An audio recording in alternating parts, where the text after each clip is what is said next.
कि शेफाली जरीवाला जी की उम्र तो 42 साल थी, सिद्धार्थ शुक्ला 40 साल का था, बॉडी बिल्डर था, शरीर सौष्ठव था, जिम करता था, फिट दिखता था। और शेफाली जी के बारे में भी ये कहा जा सकता है कि बिल्कुल फिट दिखती थी, उनको किसी तरह की कोई बीमारी कम से कम देखने पे पता नहीं चलती हार्डवेयर थी। ठीक है, सॉफ्टवेयर गड़बड़ था, सिम्टम्स ठीक थे, सिस्टम गड़बड़ था। तो ये हमारा स्ट्रक्चर, करेक्टर, हार्डवेयर, सॉफ्टवेयर, जो एक होता दिखना, एक होता होना। तो अंदर से हमारा जो ताना बाना है ना, वो मजबूत होना चाहिए। ये जो ऊपर का दिखावा है ना, एक होता दिखना, एक होता होना, इसमें फर्क होता है। तो बहुत बड़ी ये बात आप कह ये रहे हैं, दिखना और होना। हम्म, मैं ये इसीलिए स्वामी जी आपसे पूछना चाहता हूं कि क्या कोई प्रकृति को हरा सकता है? क्योंकि एक चीज तो निश्चित है और वो है मृत्यु। जिस दिन आदमी जीवन जन्म लेता है उस दिन उसकी मौत तय हो जाती है, लेकिन उस मौत को डिफाई करने को ही लेकर आदमी पूरी जिंदगी ध्रुवम प्रयास करता रहता है। और ध्रुवम जन्म अंत में स्वामी है। जी, बस मैं कंप्लीट कर लूं, अंत में वो आप सुंदर बने रहने के लिए, जैसा आपने कहा, बूढ़ा ना दिखे, जवान दिखे, बाल सफेद ना हो, चश्मा ना लगे, ये तमाम तिकड़ा में करता रहता है। क्या आप प्रकृति से लड़ सकते हैं?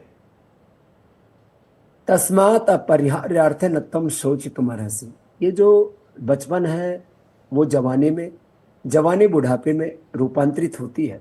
लेकिन ये बुढ़ापा कम वक्त ऐसा है, ये आपको लेकर के ही जाता है।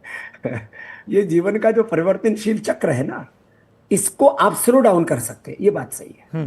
कर सकते जैसे हैं। आप यदि हाँ जीवन में पूर्ण संतुष्ट रहते हैं, आपका खान पान पर, आहार विचार पर, फिजिकल बॉडी का जो स्ट्रक्चर में था, structure, character, hardware, software, symptom, system, दिखना होना, इसमें जब आपका आहार, जो कि जो फिजिकल स्ट्रक्चर उसका बेस है, रॉ मटेरियल है, विचार जो आपका इमोशनल, देखो फिजिकली बहुत से लोग दरिद्र होते हैं, mentally, emotionally, spiritually, socially, politically, फिर ये दरिद्रताओं के अलग अलग फिर जो है शाखाएं हैं।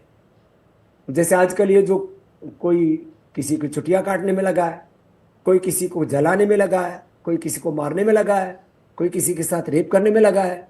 अच्छा, चारों तरफ चर्चा हो रही है, ये खून खराबा क्यों हो रहा है, ये युद्ध क्यों हो रहे हैं, आदमी का इतना चारित्रिक वैचारिक पतन क्यों हो रहा है, ये लड़ाई झगड़ा क्यों हो रहा है, ये डिवोर्स क्यों हो रहा है, ये आदमी बेईमान क्यों हो रहा है, ये आदमी पेड़ों को क्यों काट रहा है, ये आदमी जो है प्रकृति के विरुद्ध क्यों चल रहा है, इससे आदमी का हर विचार ठीक क्यों नहीं है। अरे सब बातों का मूल ये है कि आदमी, इंसान अपनी मूल प्रकृति, जो मूल स्वभाव है, हमारा जो मूल डीएनए है, जी। उससे जुड़ा रहेगा तो ठीक रहेगा। और मनुष्य की सहज आयु भी, ये मैं बड़ी बात कह रहा हूं सुमित जी, जरा गौर से सुनिए। मनुष्य की सहज आयु 100 साल की नहीं है, मनुष्य की सहज आयु कम से कम 150-200 साल की है। अब उसमें हमने इतना बोझ लाद लिया अपने दिमाग पर, अपने दिल पर, अपने घुटनों पर, अपने लीवर पर। जो आदमी को 100 साल में खाना चाहिए वो 25 साल में खा पी के बराबर कर देता है। तो आपने अपने शरीर, कैसे इस बॉडी को हील करना है, कैसे बॉडी को डील करना, आप एक कंप्यूटर पे लेकर के आते हैं तो उसको ऑपरेट करना आता है आपको।